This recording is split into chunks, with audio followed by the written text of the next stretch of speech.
So I see that Beverly's joined us. How are you, Who's not Beverly? calling? Hey, we are doing great. We got a lot of people in here today. So I did blast. My phone's just been going off all morning. Good. So we blasted a lot of people. So we do have a lot of attendees in here at the moment. There's 47 of them Hey. today. Yeah, and we're just waiting for Julie to join in. I'm just signing in now. I don't know if her authentication is on or not. I will find out here in 2 seconds. Sure.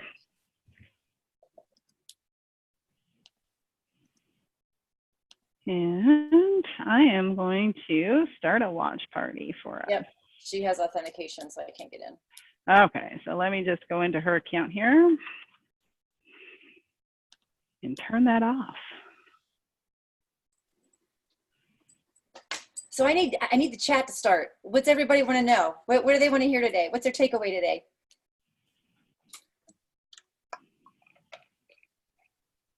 I'm excited. It feels like it's been forever since we've been together. I know. It's just the way the months go, just with respect to everything, right? So it's I think the weeks, that's why. The weeks are like January had 5 weeks. We have an extra day in February. Happy leap year. I know, right? We have an extra day in the year. I always ask people, what are you going to do with your extra day? That's huge. It is huge. I'm going to take it off. It didn't exist in the first place.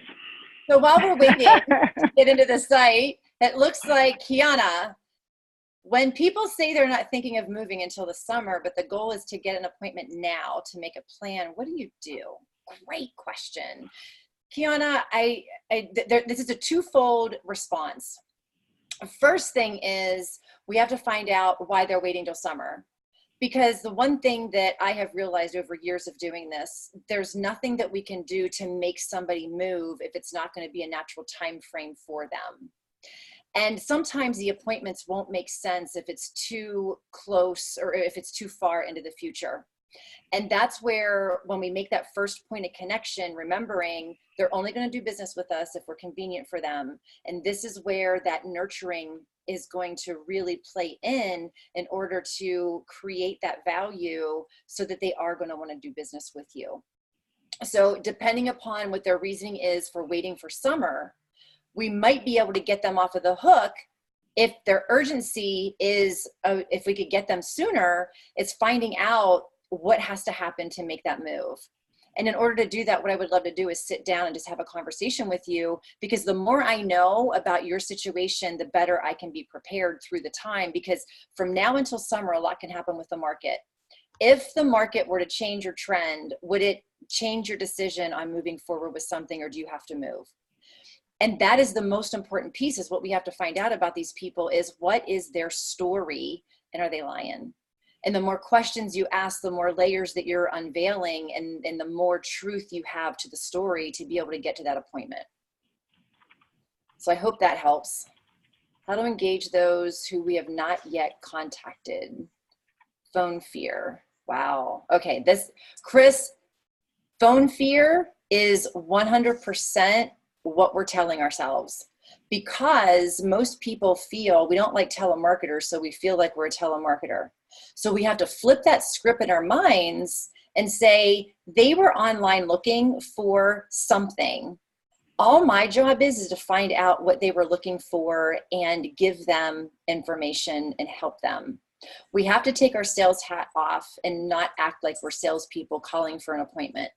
We're calling to find out their story and what their needs are, or maybe not be. Everybody looks for different reasons. Not everybody is going to be moving on our time frame. And it's the consistency of that connection that really pulls that together. Because if we only try one time, we're never going to connect. If we try multiple times, we're increasing our chances of connecting with them.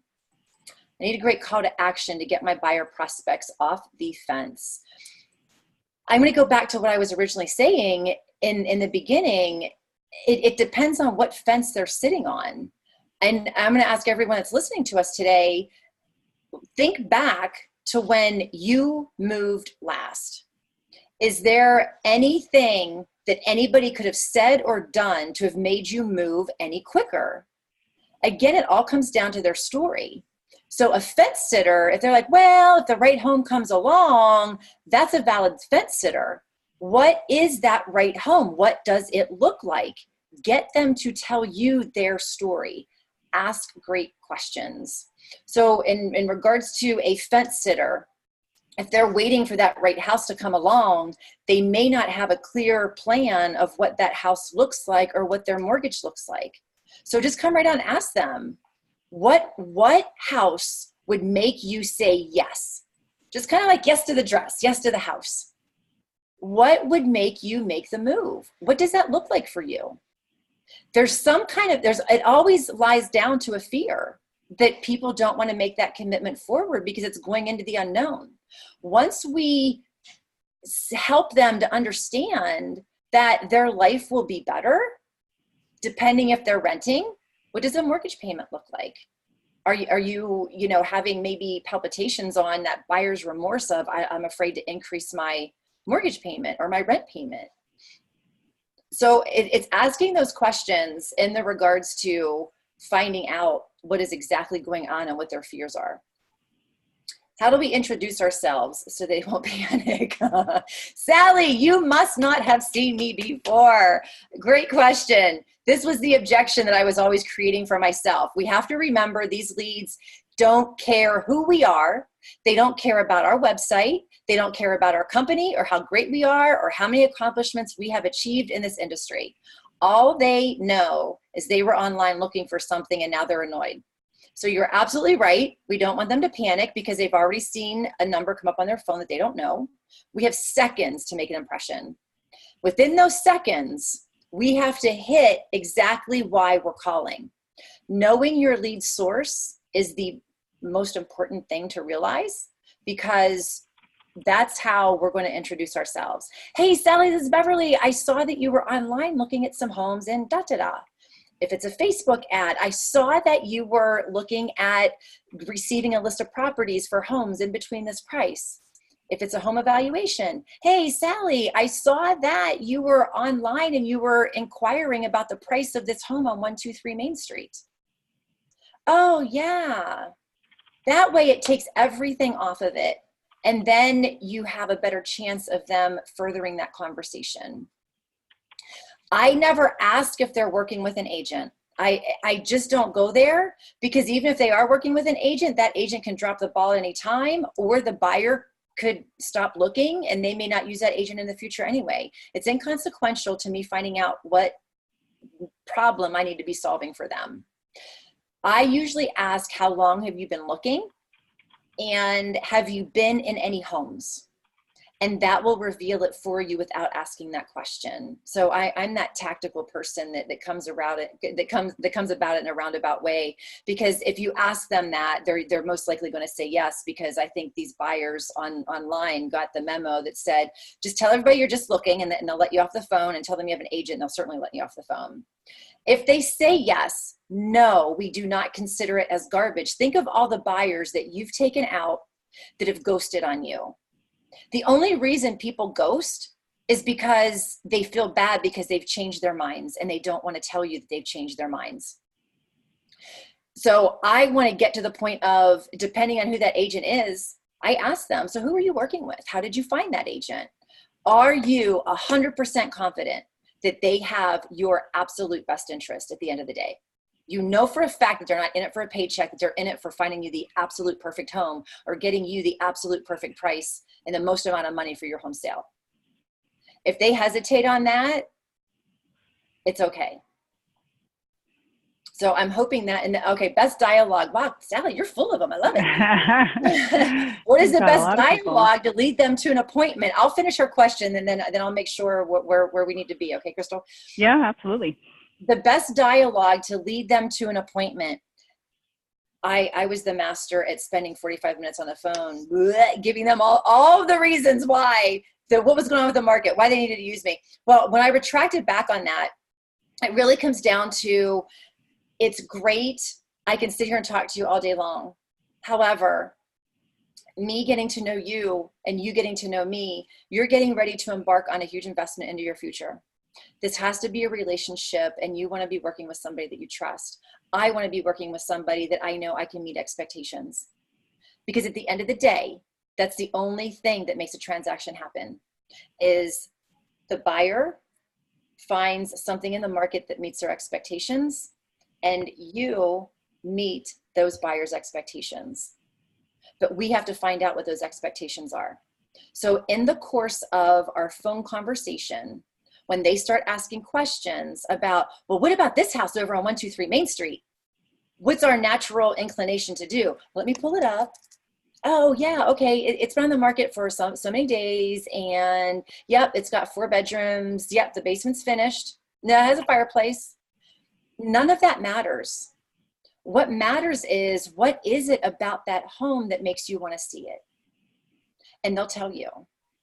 I would love to show you this home. However, I want to make sure that we're really going to utilize our highest and best use of time when we go see this property. If there was another property on the market like that one, would you want to see that one too? Of course, they're going to say yes, unless there is some dying reason that this house is the one.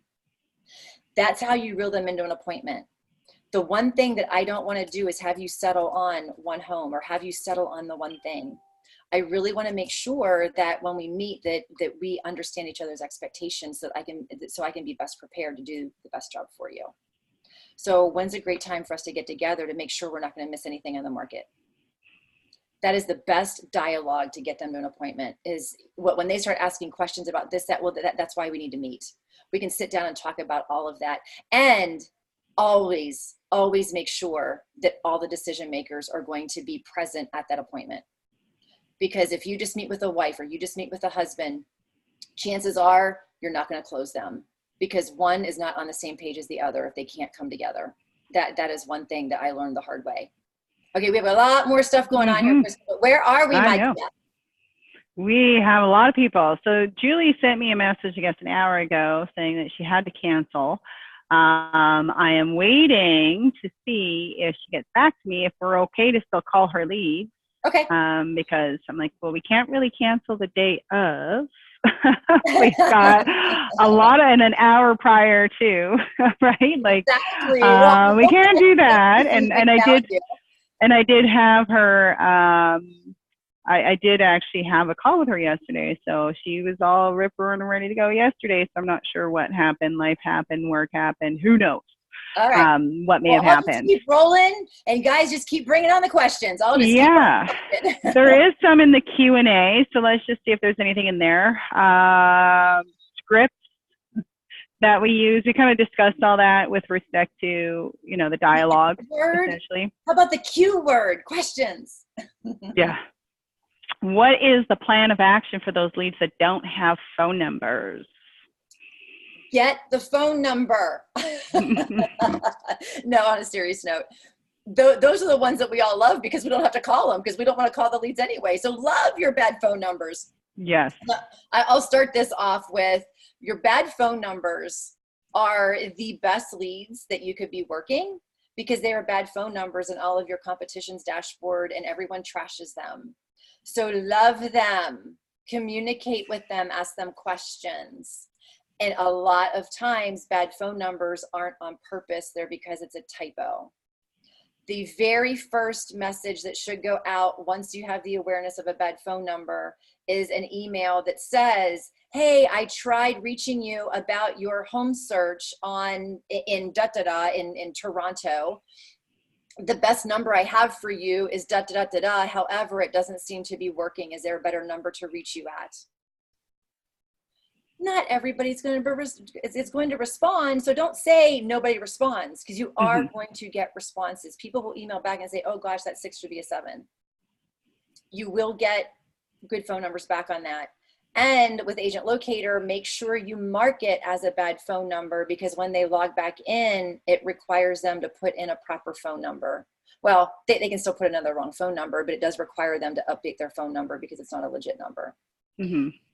It's really communicating with the bad phone numbers and just saying, hey, I tried to call you about your home search. And it's okay to repeat the email, because if they didn't respond the first time, they may have got the email and it may have been a bad time to respond. So it could even like create that sense of urgency in the email as to why they need to give you a valid. Now I'm trying to get a hold of you. I got with respect to something, a reason why they would want to give you that number. Yep. Exactly. And they'll give it to you when they're ready. I promise you that. If you communicate with them properly and you ask them questions, they'll give it to you when they're ready. Again, it's all about, they don't want bothered. Just like when you walk into a retail store, is there anything I can help you with it today? No, I'm just looking. They don't want bothered either. And I think as we progress into technology, we're going to start seeing more and more bad phone numbers because people are wise to it today. They weren't wise to it 5, 6, 7 years ago, but they're wise to it today. So we have to get comfortable communicating with the leads that have bad phone numbers and asking them the questions. So so Robert here is saying most of his market is vacation homes. A lot of his prospects are just starting to dream about having a place in the Miami market. They're usually like long distance, so out of market, and they're not ready to seriously talk about making a move or, you know, a second home purchase. So they tell me they're not ready to talk. So a lot of the prospects in the Miami area will speak Spanish and want to work with other individuals that are from Latin America. What would you, and I imagine you've accounted this, like language barriers, how do you handle those leads where there is that bit of a language barrier? I refer a language barrier out because I don't function well with language barrier. I mean, that is the honest to God's truth. That is a difficult place to really play with, and it's having a great referral agent, honestly. On the other side of a luxury market, second home market, we can't make somebody make those moves. But they looked at that location for a specific reason, and it's finding out why they were looking in that location. And it's dreaming with them. The only reason these leads don't want to talk to you is they feel that you're going to sell them. That's it. That's the only reason. If they met you out in a restaurant, they would talk to you all day long about wanting to buy a house in Miami. However, because it's confrontational for them, they feel like they're going to be sold to, because that is what the market has done to us. We're sold to constantly. When we call them, we already have that predisposed thought that there are going to be really in that looking process and the dreaming process, and they're probably looking at other markets as well. I always like to ask the second home market, why are you looking here? What is it about this location that interests you? Find out if it's the beach, find out if it's golfing, find out if it's tennis or whatever you have in your location, skiing, whatever resort area you're in. Find out what their love is and the reason why they're looking in that location, and say, okay, well, what is your lifestyle like? If you were to buy a home here, what do you see yourself doing with your day? What does your view look like out of your kitchen window when you're getting your coffee in the morning? Get them thinking about their dream and talking about their dream. It will make a bigger impact when they're looking at homes. You may not get the sale, but you're going to have great conversations. And that's why it's so difficult with language barriers, because it's really tough to get to that point to get them there. Yeah. I love my vacation markets. It's a lot slower to get a paycheck. It really is. But usually when you do, it pays well. Yes. Yeah. If you get that, and you do get those, you know, those individuals that cannot have the luxury of affording a second home as well, right? So, yeah. And, you know, I was actually speaking to an agent this morning, and he lives in a market where there is like a lot of diversity. But you get a lot of this diversity with, you know, what he's finding is their kids are attending the university.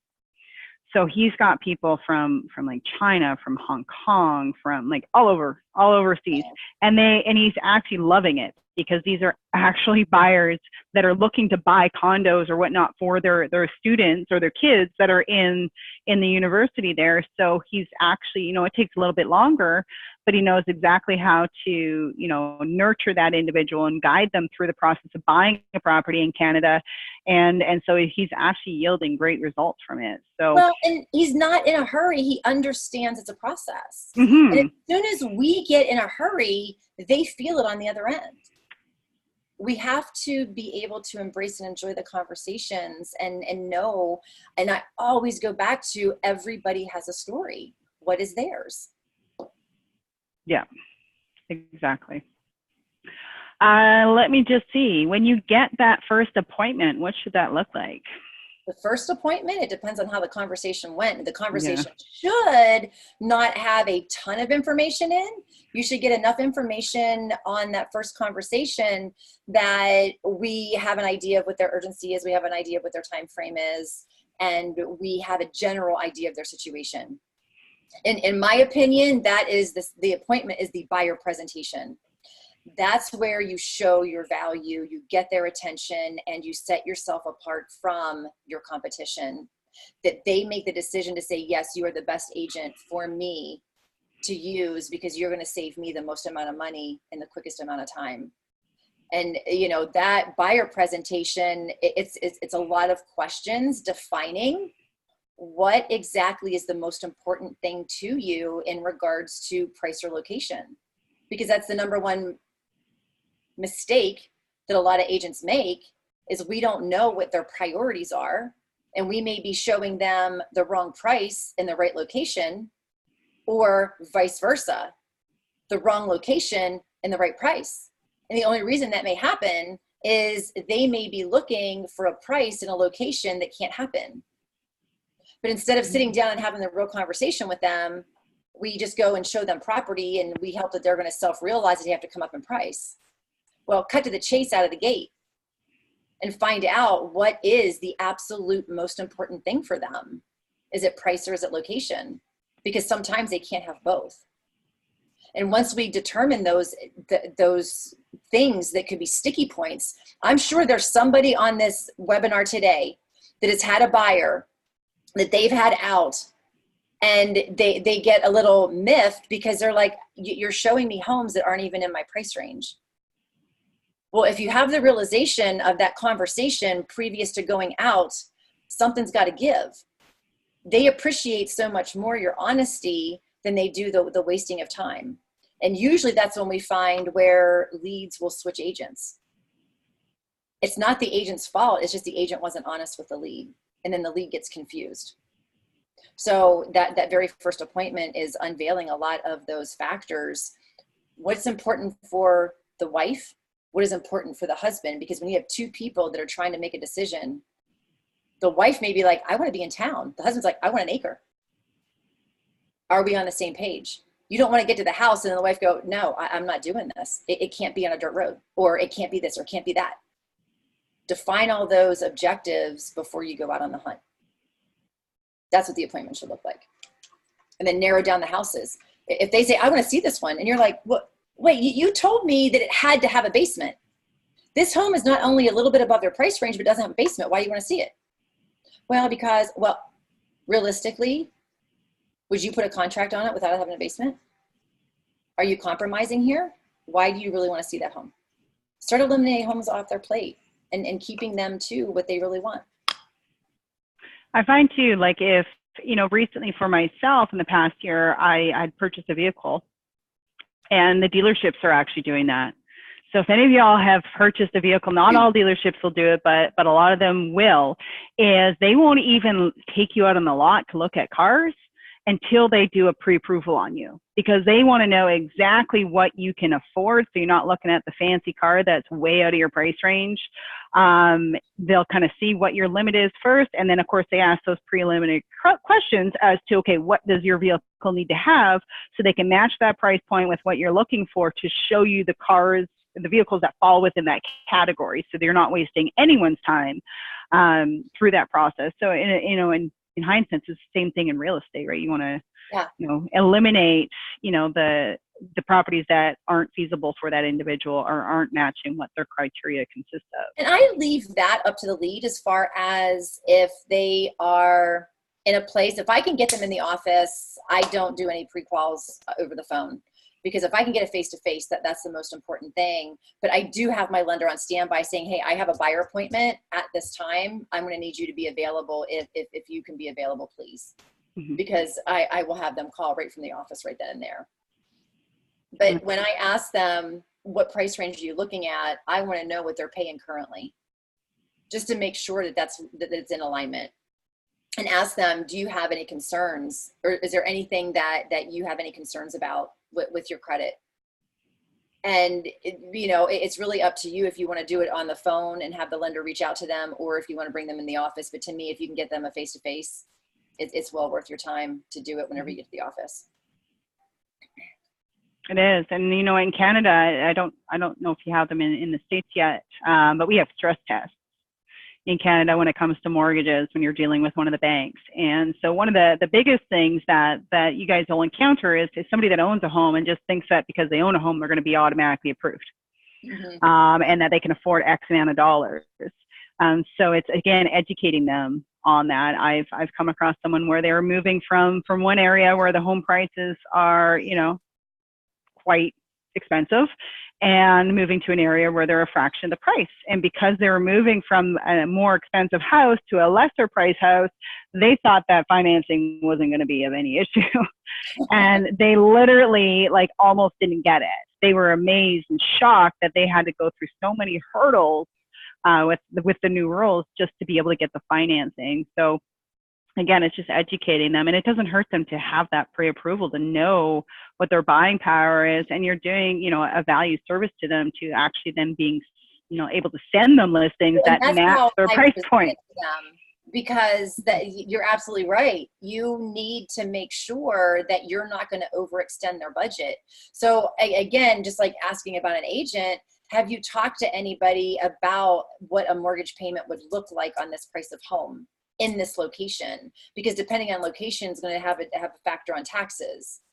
So, would it be helpful for you to know exactly what you would be looking at in regards to a mortgage payment, and potentially how much not to put down or how much to put down, so that we know exactly what price range to stay within? And that's kind of how you get them over that hump. Mm-hmm. Help them. It's all about helping them. So Sonia is asking, how many times should you call a lead in a day if you haven't been in touch with them? And when should you drop that lead? After how many calls? No. Never drop. Never dropping them. It depends on when they register. My rule of thumb is within 24 hours on a Google lead, on a Google lead or Facebook lead within 24 hours. It's okay to call them once or twice, right out, in that first 24 hours. And then within a 14-day time frame, 2 weeks, they should have a minimum of 8 attempts. And those attempts need to be at different time frames in the day in order to catch them at different times in the day: morning, afternoon, late afternoon, and or evening. Then that way you're eliminating the excuse of them not being able to get to their phone, because you're calling them at all different times and not just always at the same time. And never drop them. All they do is change in priority. Your highest priority leads are your new leads, your leads that registered the last 2 weeks, your leads that have been active over the last 30 days. When they go inactive, from inactive, I haven't looked or opened an email, from 31 days to infinity. The 31 days are a little bit higher of a priority. And as you're moving 40, 50, 60, 70, 80, 90, so forth, they get lower and lower priority and less touches, because you always have new leads coming in. When you group them together, I would say once a month. But at that point, that's where your mass emailing and your mass texting is such a great option, because you can hit 100 at a time. You can hit 200 at a time emailing. I wouldn't do 200 text messages. And just ask them, say, at one point you were looking at homes in da-da-da. Are you still in the market? You're going to get yeses, nos, I already purchased. It's okay. You're cleaning up your dashboard. But phone calls, they don't take my primary amount of time on dialing. That would just be once a month, into once every couple of months, into extra credit if you ever get to the ones in the back of the dashboard. But that's more mass communication. That's why it's so imperative to be marking them as a bad phone number or bad email, so that you're not mass communicating to the wrong people. And then that kind of leads us into another one where Carrie is asking here, what if someone responds to a text message like, stop messaging me, I put my info in by mistake? Do you I'm so sorry. So you don't have any plans on buying in the future? They'll either say no or not respond, and that's okay. Yeah, and then you can mark, Carrie, the phone number. Just do an opt out. So when you're there, you just click on the phone icon a couple times. You'll see it kind of green, but with a slash through it. It indicates that it's a valid number. It's just they've opted out of phone communication. But keep the listings going. They have that ability to unsubscribe from them. Don't take it personally. Think about the time that you walked in a store just to browse because you had no money, but you had time to kill. That's that lead. You have been that person in the past. Don't take it personally and don't be upset with them or mad at them. It's okay. Move on. Absolutely. Now, I have the chat open. Yeah, I've got the question and answer open. So it's like we got lots of stuff going on here. It's just great. There's a lot of people actually participating today. It's good. Let me pull Jody's. Jody's been waiting a while. She was at 203. Oh, I hate this word, the G word. The leads that are in the garbage, invalid contact information provided. How do you get them out of rotation? Well, if you move them to garbage, they should not fall into your rotation. If your rotation should only be your attempting contact. So the only people that should be in garbage are valid phone number. You've confirmed it. It's not working. And you've also, I don't know, I said the wrong word, that you have confirmed that the phone number is bad and you've confirmed that the email is bad. Those are the only people that should be in trash. And, or if they've completely unsubscribed from everything, you can also put them in trash because you're not going to be taking them out of any email. And you can always access those leads, but they're not your highest and best use of time if they've unsubscribed from everything. So that will pull them out of rotation is use your pipeline for your rotation. Yeah, and then Jody as well, those filters that we created for you in the back end will not include anyone that their pipeline is on garbage. It's only people that have valid numbers. They already don't know if they're valid and their pipeline is basically indicating that they're a new lead. Or you have your made contact filter. So if you're looking at the dashboard on the main screen with all the garbage leads, that's not what you want to be working off of. You want to be working off your save filters because that's going to tell you exactly who to call, when to call them, so that you don't actually have to think about it. You just jump in, dial, jump out. Yep.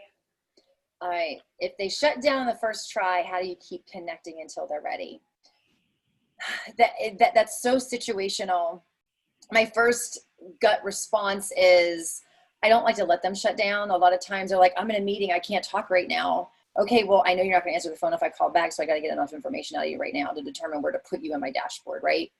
I always ask, but wait, just real quick, I just have one fast question. You have to determine what it is you exactly want to find out. Real quick.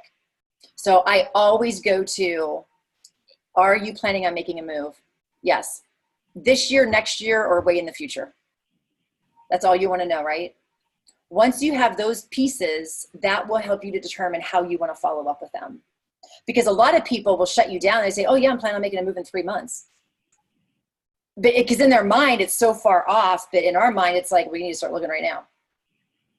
I don't like to let them shut down. If they're just completely belligerent, I'll just probably move them to bye, Felicia. But as far as shutting down, we need to look at the reason why they shut down. Were we not asking the right questions? Was it bad timing on their end? Was it just a bad time for them to answer the phone and they really didn't have time to have the conversation? We keep calling because of that being the case. Is sometimes it's just a bad time. And then just ask them. Don't be afraid to ask questions, which leads us into the next question. Is there a script that you suggest we use when calling these agent locator leads? I don't use a script. I have found, I actually got on a recording yesterday. I had a guy call me and I can't even remember what the product was. Oh, it was from my mortgage company. He was trying to get me to refinance. And he sounded exactly like he was exactly reading the script. And what would I say to him? I said, I don't need to talk to a mortgage lender. I'm not refinancing. And he said, well, he did ask a question. He said, well, are you planning on buying another home or selling your current residence in the next 2 to 3 years? I said, no, I'm not. He's like, okay, but I said, wait. I did. I'm like, wait. I said, if I said yes, what would you have done? He had to look at his script. He couldn't answer me. And that's why I don't use scripts. And it was funny because I was on a meeting with my assistant and she heard me have the conversation. She goes, I find it so funny whenever you ask them a question, they don't know how to answer it because they got to find it in their script. They're not listening. So I don't like to teach scripts because that's teaching people not active listening. I like to teach active listening and asking questions, because if you're hearing what they're saying, you know how to come back with a question. And your questions are those top things that you have to find out. What is your current situation? How long have you been in your home? How long, or are you in a lease? Are you month to month, or are you in a lease term? What has to happen to make a move? What are your plans? What are you thinking? That's it. You nail those questions, it starts to take the conversation further. Just looking? Well, why? Tell me about that. If you were to make a purchase, what does that look like for you? Well, I got to hit the lottery. Go a little bit deeper. Justin asked, what's the initial question statement you made when you first made contact on the phone? We already answered that when I said, hey, this is Beverly. I'm just calling to check in to see. No, I was reading his. Hang on, let me back up.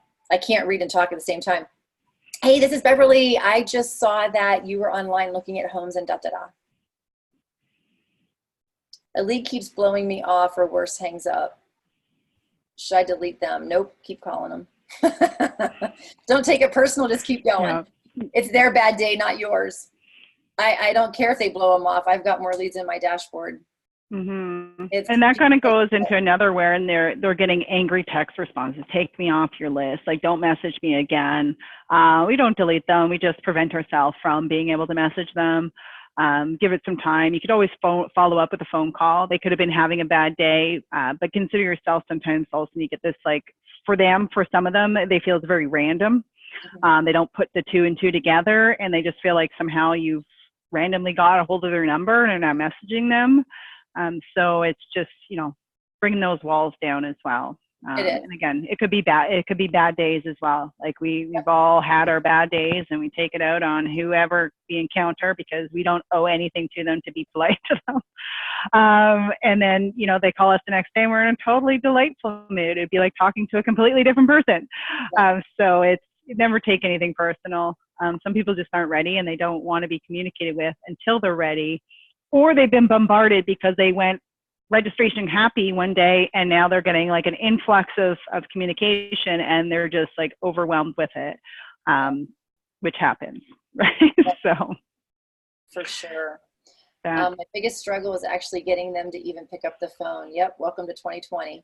That is exactly our phone. When it rings, I just left a meeting and my phone's still on silent because I turned it off and I forgot to turn it back on.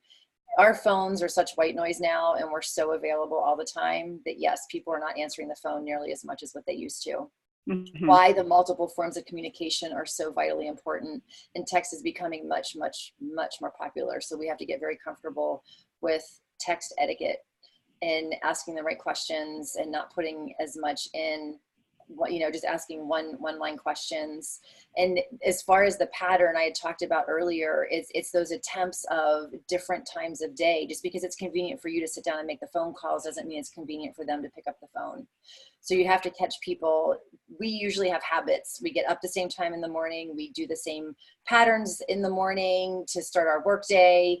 We have our lunch pattern. We have our afternoon pattern of after work, after school, into dinner and sports. So we have to catch people in different time frames for them to be able to answer the phone.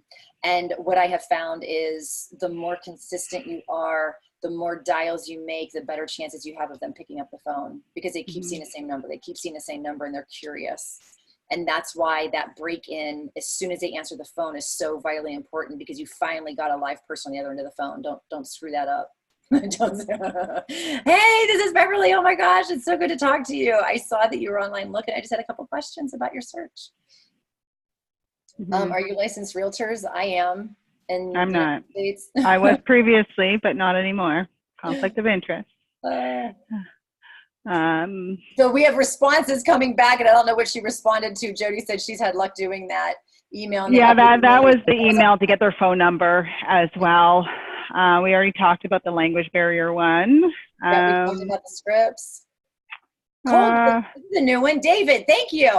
We got a change up question. What do you suggest we do with the old cold leads from the previous website? So it must have been that you did a Um, I just, my brain just went dead Lead gen campaign, something. They must have loaded leads into their website from another Yeah. website. Yeah, they imported So their far, database. I sent the mass email previous site saying I've switched, let's connect thoughts. It's the repetition. You don't want to hit them depending on when the last time you touched them previous to was. You don't want to go from no communication for 6 months to a year to inundating them with communication. I sign up for, I'm the biggest sucker for online. You give me a subject line, I'm like, ooh, that sounds good. I'm signing up for that webinar. Ooh, I'm signing up for that audio. I get everything. And then you start getting emails every day. You're like, oh my good God, right? And you ignore all of them because you're like, I can't even read all that. Like, Jesus, really? So I don't like to overcomplicate things. I like to keep things very, very super simple, because if they didn't respond to the first one, they probably either didn't see it or they disregarded it. And if you send that same message over and over and over again, it's okay. Mm-hmm. So on cold leads, my favorite go-to line, if you're calling them, it's like, if they answer, hey, I'm going to take you back a few years. It's a blast from the past. You have been looking online at homes, Oh my God. Yeah, that was so long ago. Yeah, just wondered, did you ever purchase? No, we're actually in the market now. I promise it happens. You do get a lot of I already purchased, which you're like, yeah, I have good leads. I should have called these years ago. As far as emailing, you're just looking to see if they're still in the market. And it's just that simple question of, at one point you had been looking at homes and just wondering if you are still in the market. It's okay. If you piss people off, it's okay. You didn't have them in the first place, so you didn't lose anything. Now you're just aware of it. That's all. Let's see. If they unsubscribe from email, can I still call them? I'm going to say yes, you can still call them. We have to determine why they unsubscribed. It could be that they're not ready to make a move right now, and so you want to know that. You can scale back those listings. So you can send them listings once a week versus, or, you know, every other week, so that you're still keeping yourself top of mind, but they're not being bombarded with listings while they're just in this, you know, very, very preliminary, you know, phase of their home search. So that's, you know, that aspect. Or it could be that they are receiving listings from you that aren't quite matching what they're looking for. And instead of waving their hand, asking for help, they're just going to unsubscribe. Right. So, or they're also could be signed up with several other dashboards as well. So they're receiving all these emails and they're just unsubscribe because there's just too much. But it's making that human connection to identify who you are and which ones you are that's sending the listings, and then ask them permission. Can I adjust it and put you back in for that? So it's all different reasons really, but you can definitely call them because you want to see why they unsubscribed in the first place. It's process of elimination, you know, crossing all your T's, dotting your I's. All right, we have the proverbial, why not just delete them? Right, so yes. I'm going to throw this back on you, and that was Judith. Okay, so deleting leads. So you don't want to, at the end of the day, Judith, you are building a database, right? So you're going to have a database of phone numbers and emails. People will have valid phone numbers or a valid email. Maybe the other one is not, but again, you have some sort of method of communication. These people may also come back to your website. So they may be, you know, non-responsive at the beginning, and then let's say 3, 6, 12 months down the road, they decide to all of a sudden go back and start looking at real estate, and coincidentally they land back on your site. It's going to tell you that. Or they all of a sudden after 1 year start engaging in the listing emails. They say, oh, look at these. They've, you know, after they stop engaging for a while, those emails do go into their spam, and every, you know, so often we all kind of go into our spam, see what's sitting in there.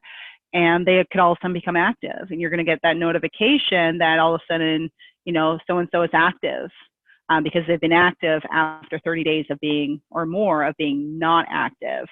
But also, Judith, you are going to want to be able to evaluate your entire database. So if you're looking at the year, you know, perspective as to all the leads you generated, and you know where you got in which process in the pipeline you got to, your results aren't going to be accurate if you're deleting leads in there. So, And you're not building for a long-term business. That's just not good business practice. At the end of the day, they may not be a good lead for you, but are they a good lead for your mortgage lender? Are they a good lead for your title company? Are they a good lead for your moving company? Are they a good lead for anybody else that you work with in the industry? Your termite inspector. So your database in a service industry is the only thing that you have of value because we don't have product. So at the end of the day, the most organized dashboard is the most valuable dashboard, and you can sell that to another agent, or you can work it by a referral, because what's not good to you may be good to somebody else. So we're in real estate, but we're in the database gathering industry is what we're in. So you never want to delete a lead. Just properly place them in the grocery store. There's things in a grocery store that I never ever am going to buy in a grocery store, but thank God they're there, because sometimes I need to stop and I don't feel like going somewhere else to get it. yeah, I think we can all relate to that. Jordan So wants to role play. Jordan wants to role play. Can you see if Jordan has audio? And I would love to do a role play. Let's see. Jordan is in. Jordan. We can allow him to talk. There we go. There we go. You guys hear me? Yeah, yes. we can. What's going on? I love that you just put yourself out there. Well, I'm very curious to see how this goes, so why not give it a shot, right? Who's the agent? Or am I the agent, or are you? You'll be the agent, and I'll be a new lead coming into your database. Yeah. All right. Ring, ring. Hello? Jordan. Yeah, speaking. Hey, this is Beverly. I am just calling real quick to check in. I saw that you were looking at some homes online. That Beverly, yes. Where are you? Oop, you broke up there a second. You there? Yeah, I'm here. Sorry, Beverly. Where are you calling me from? Oh, I saw that you were online and you were actually looking at some homes in the Toronto area. Are you planning on maybe making a move? Yeah. Me and the wife, we're thinking about relocating very soon. Awesome. So where are you coming from? We're from Vaughan, north Toronto. You're thinking about relocating. So what does this relocation look like? Is it pleasure or is it business? Just pleasure. Just looking for a new area. So on a scale of 1 to 10, what does the relocation look like? 10 being yes, it's happening. Yes, it's happening. We're looking to upsize. Family's growing. Looking for a little bit more square footage. Wonderful. Do you have a time frame in mind that you would like to begin a new home? No, not necessarily. So what has to happen, Jordan? What is the perfect scenario? If everything was perfect and it worked in a perfect plan, what does that look like for you? Ooh, the perfect plan. We're looking just for adding another 2 bedrooms. We're having our second kid. Okay.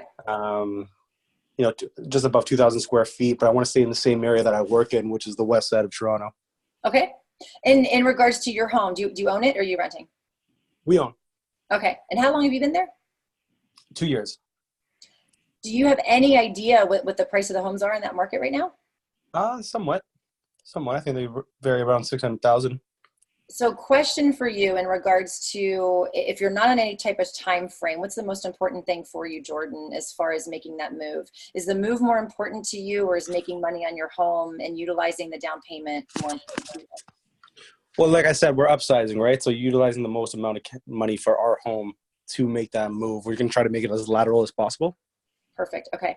So with that being said, would it make sense to find out exactly what a buyer would pay for your home in today's market, so that you at least know exactly what buyers' expectations are today for your home? And then as you're proceeding forward, looking at homes, that will give us a pretty good idea of your cash flow that you'll be able to utilize on another home, and we can start putting some defining numbers together. Does that make sense? Does it look like that would be something that would be helpful for you? Yeah, like I said, we have an idea of what our home would cost. In today's market right now. We're kind of just looking for the perfect home still. Okay. I think we're more of the buy first. Yeah. Type So of buyers. you don't have to sell to purchase.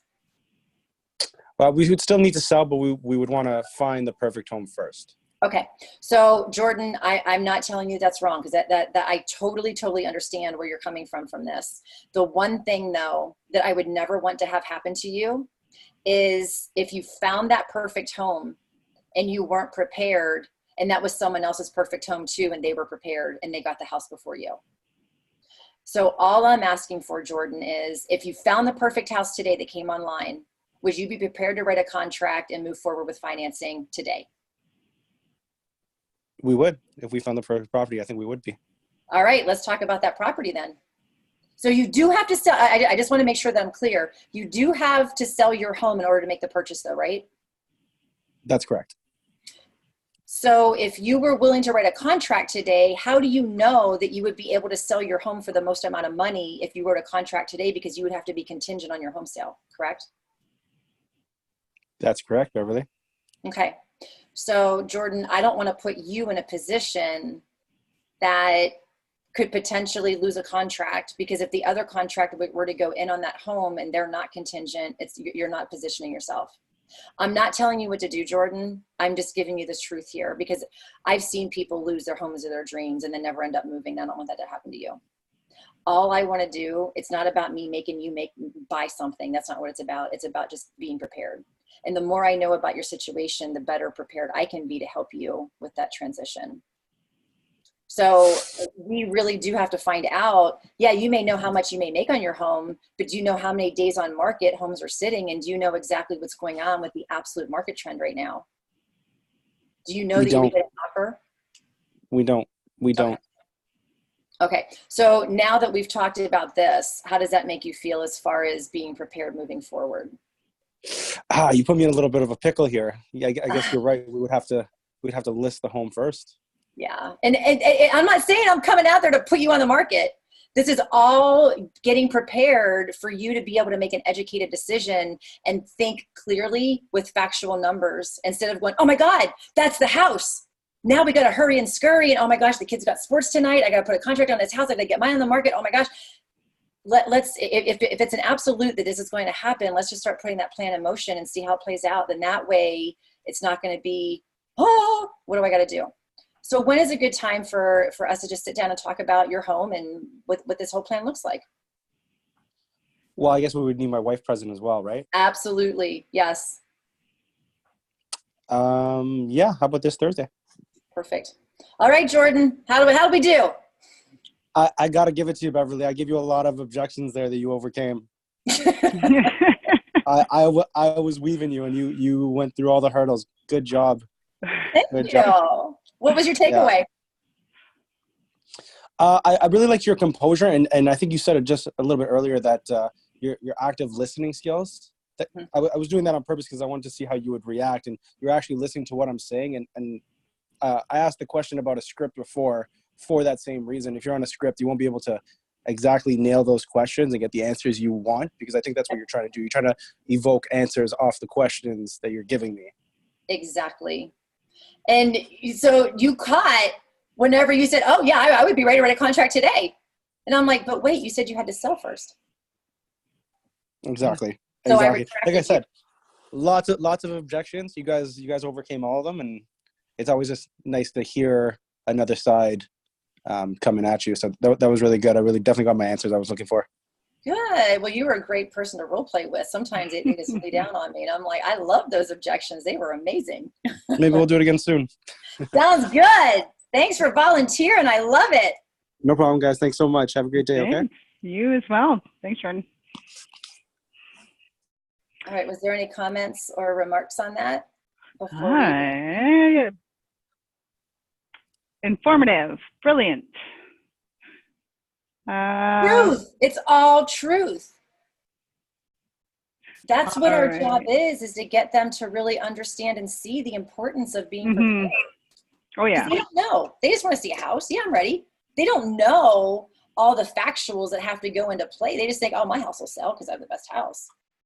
Well, that kind of goes back to how you often bring up is that we give these leads too much credit for understanding the real estate process. Yeah. So we have to kind of take a step back and kind of realize that they don't know the process, and it's it's our job or your job to educate them on that. And while you're educating them, you're actually building that relationship, and they're gaining confidence in you as being their realtor, because you're able to, you know, kind of steer them in the direction that they should be going, essentially, to achieve what they're looking for. Well, and especially if you have a conversation like I just had with Jordan, that lead is going to be genuinely,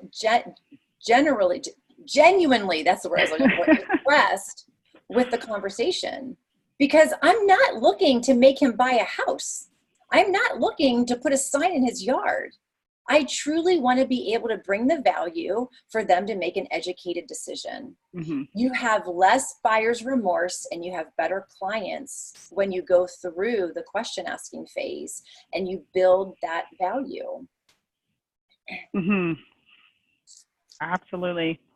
If you call me within 5 minutes and there's no answer, should I leave a message? I'm not saying yes, I'm not saying no. And so that goes back to my famous line, there's no right way, there's no wrong way, there's one way, just do it. Depends on your market. Really depends on your market. And like everyone I talk to, so there's some markets where they're like, oh, I leave messages and everyone calls me back. And then there's some markets where you might call, and because it's so intense and it's you know, convoluted with all these agents and lead generation, that if you leave a message, in some cases you're shooting yourself in the foot. Yes. So really, yeah, I'll let you talk, but I always tell everyone to really, you know your market, know the people. Yes. If you're in a little small town or a smaller community, then yeah, leave a message. People probably already know who you are. The better question is, if I leave a message, what do I leave? Yeah. Because, you know, hey, this is Beverly. I'm over at da-da-da, da-da-da, and this website, and you were looking at this home. Statistics have proven people do not listen to voicemails. So you're just wasting airtime by leaving a long voicemail. And my voicemail would simply be, hey, Gloria, this is Beverly. I saw that you were looking at homes in Toronto. I just wanted to follow up. I see what you're looking at, and I had a few tips that I wanted to get your way. Give me a call back. Just be quick, short, to the point, and very direct. A lot of people do have their voicemails being transcribed into text or email as well. So the reality is, I don't like to do it on the very first phone call.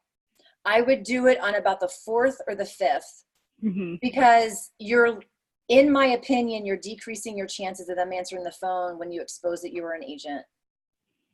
Because if they're not ready and they're just looking, it's way too easy to block phone numbers today than it ever used to be. And people know how to block phone numbers, and they didn't in the past. So I don't like leaving voicemails out of the gate, but I think in this day and age, we are at a point where we do have to leave some voicemails, because, you know, there's just so many robo-dialers and spammers that are calling. They do like to know it's a real person. Honest to God, the best way to communicate with your leads, y'all aren't going to want to miss this. The best way in 2020 to communicate with your leads is video text. They want to know that it's a real person, because there's so many robo shit things going on right now. Facebook Messenger, we'll be back to you in a minute. There's so much going on with robotics. People are numb to knowing you're a real person. Just doing a quick text video. Hey, Crystal, I saw that you were looking at homes in Toronto. I just want to let you know I'm a real person on the other end. If you have any questions, I'm here to answer them for you at any time. Hope you're having a great day. Makes it, it makes it real. I have a girl in Naples that does it all the time, and she's killing it. She got a brand new dashboard. She was with the team. She was on a team dashboard. She went out on her own. She was closing deals, and she's in Naples. She's in a second home market. She's in a relocation from the winter to the summer market, and she's killing it. And that's all she's doing is text messaging. Texting. By video. That is the best way to communicate with the video. Well, and it's good for them to know that you're human, because what I experience when we're doing training or, you know, retrain with somebody, or somebody that's never had training but has a lot of leads in their system, is they try to sell too quickly through text without ever having any kind of formal communication with this person through like phone call or something indicating that you are actually a human and not some scammer from who knows where that's just now like, playing phishing information. Then you start to ask too many serious questions about their home search, and then you wonder why the person ghosted you. Like you're getting too deep into personal stuff and they don't even know, like you haven't even had like a nice little conversation with them. So no, either you need to pick up the phone and have that conversation, or the video is a great way to allow that person to kind of say, hey, it is a human. Here's, here's this. I'm not just some random person texting, digging for, information about your current home, your, what your budgets are and all this stuff, which is starts to get a little bit much if they don't even know who you are.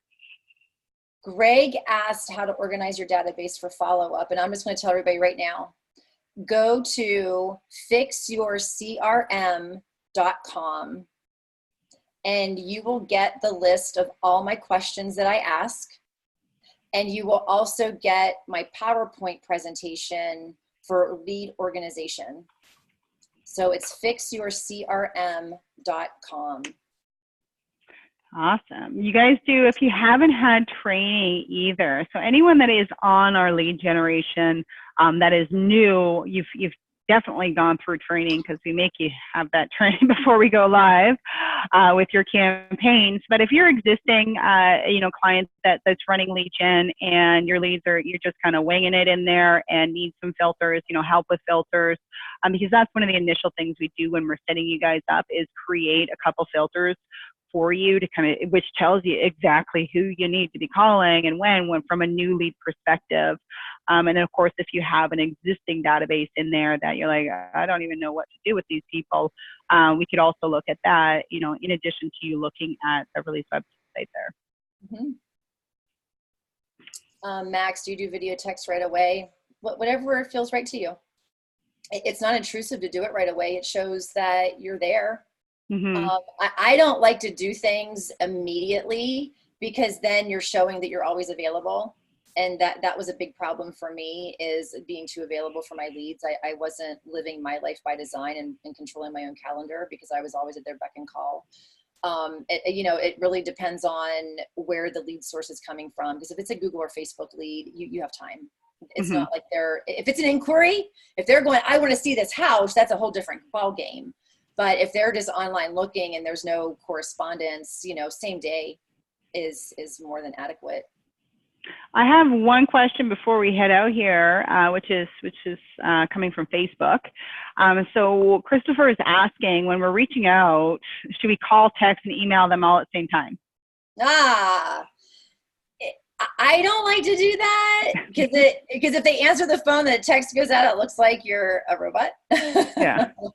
If you're on, the text goes out as soon as they register. Am I correct? Depending on the time frame. It depends on if they have it or not. But yeah, generally it does go out. But maybe if he's trying to follow up with somebody, is he like calling, no answer, sending a text, sending an email, like, hey, I'm here. On first contact, I don't like to do all three. If I'm doing follow-ups, it really all depends on who I'm doing follow-up with.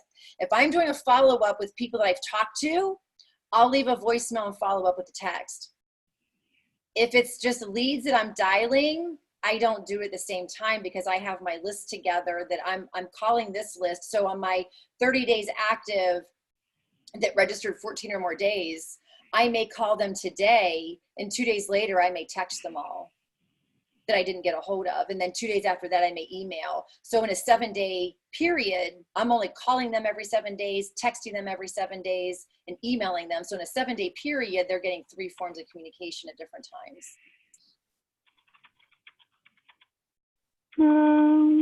I am because I feel like if you're calling or you sent them something and then you're calling them, maybe it's a property and they didn't answer. It's like, hey, John, I just left you a voice message. I sent you an email, but I feel like if we are, trying to get a hold of a lead and then like we're calling and texting and that's just like, holy smokes, buddy, like slow down. Like, Exactly. I would say put yourself in those shoes as to somebody trying to get a hold, and that overeager, individual that's just really trying to get a hold of you. It's almost like you kind of turned off by it. You just kind of, turn the other way. And I'm like, I don't know if I want to talk to this person. Exactly. Well, and Greg, he's like, I have 216 contacts. I'm overwhelmed. And Greg, you're going to love the PowerPoint presentation, because it shows you going shopping in a grocery store. And that's really all our dashboards are. We have to create the different aisles and the overhanging signs and put our leads exactly where they belong. So whenever you go to work your dashboard, it's like taking your shopping list and going to the store. Mm-hmm. Yeah, there's a lot more questions that we weren't able to get Chris, through, unfortunately. The PowerPoint will be sent by email. Yes. Yeah, so we're going to, I know there's so many. So much, yeah. Well, we need to do this again. Yeah, well, and I know we have, and again, the video. So O'Neill, I don't know. I have to check with Twilio if we have that capability with the video SMS. If it is that capability, it's just something that our developers have to code and plug into the system, and how long that takes, I don't know. But I can definitely inquire about that.